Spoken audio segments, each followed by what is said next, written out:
You might remember the episode about Convier mint liqueur, Convier Menta, because it was the one that had the scandal with the Colombian diplomat to Ecuador and the paternity suit and blood samples from people's buttocks. I remember that episode. Well, this is the same story. This is basically that guy.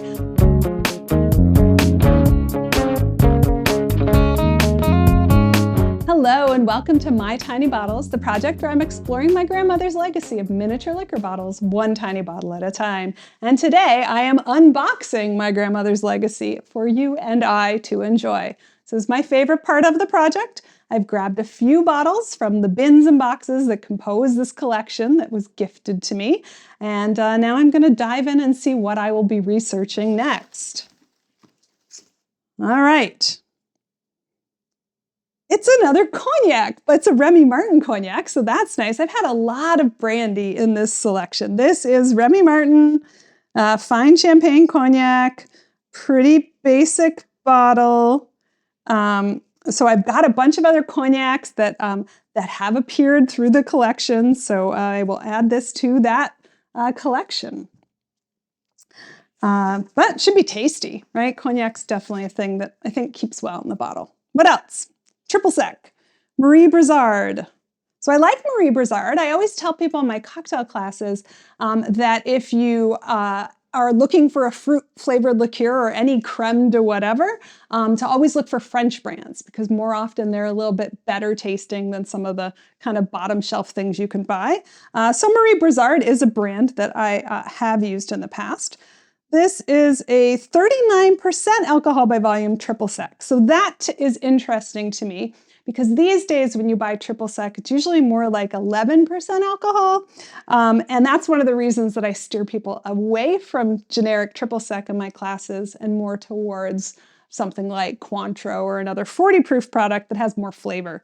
And so this is kind of an older version of a triple sec, still calling itself triple sec, but with that higher proof. So that's pretty exciting to taste. Nice fill level on the bottle. That'll be cool. 2 out of the 5 we are aiming for. This one feels square. Coloma, Colombian coffee liqueur. All right, if you've been watching My Tiny Bottles for a long time, you might remember the episode about Convier mint liqueur, Convier Menta, because it was the one that had the scandal with the Colombian diplomat to Ecuador and the paternity suit and blood samples from people's buttocks. I remember that episode. Well, this is the same story. This is basically that guy. So we'll find something else to talk about, but this will be kind of cool to taste. This is going to be this coffee liqueur, 100% Colombian coffee. Super cool. Neat bottle.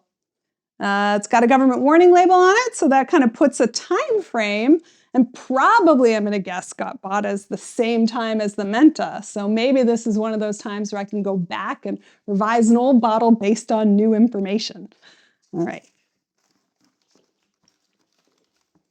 Okay, another loose glass one.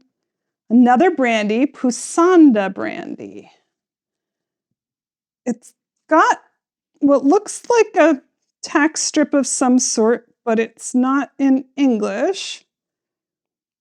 Okay, it's got a date on it, which is great, 1984.